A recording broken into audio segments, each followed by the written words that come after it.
By partnering with the WWF, we found goodness in sustainable fishing practices. Pick and Pay, always there for you.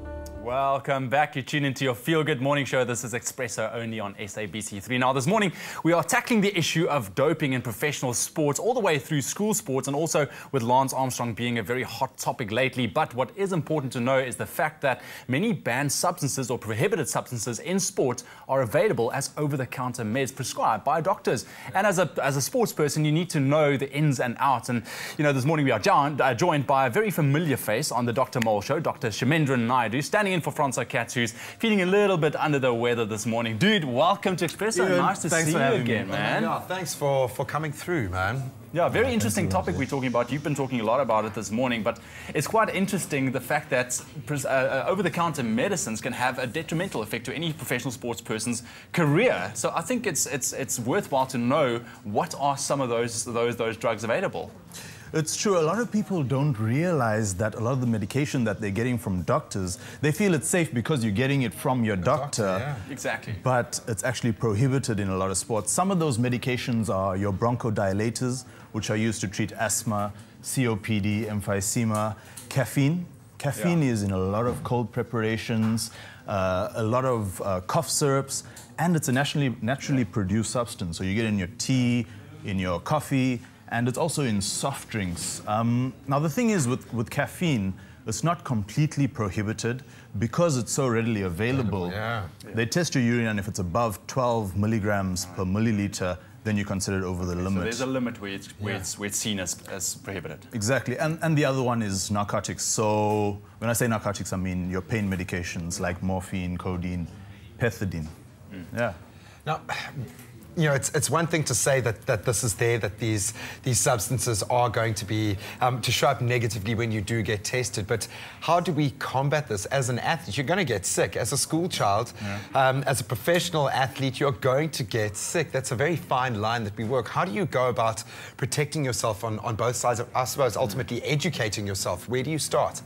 Well, look, the most important thing is if you are a competitive athlete, it's just knowing what you're taking. And to know what you're taking, you can always ask your GP, your doctor, and all your pharmacists actually know about it. Your Pick and Pay pharmacists are all in tune with what's prohibited. And if you don't know what's going into your medication, they can break it down for you, and they can tell you, look, this is banned, and this is how long it will take to clear your system. Yeah, and I think also, you know, it all comes down to education when it comes to these over-the-counter meds. Let's take the situation of a person, a normal body, no ailments, of a sports person. Some of these medicines that you kind of just described to us, how do they act on the body for a sports person specifically? Exactly, how do they enhance it? Yeah, well, actually, like your bronchodilators, those are commonly seen as your asthma pumps. Now, how that works is it increases by opening up your lungs, it increases the amount of oxygen you can take in, thereby greatly increasing your fitness. Caffeine increases your wakefulness, it helps you to concentrate and to focus, and just basically we have helps learned you this on Expresso in the morning. I've seen you guys. You know? So after this, we're going to be testing both of you guys. You guys got it? Okay. And your narcotics like morphine and pain medications, they dull the sensation of pain.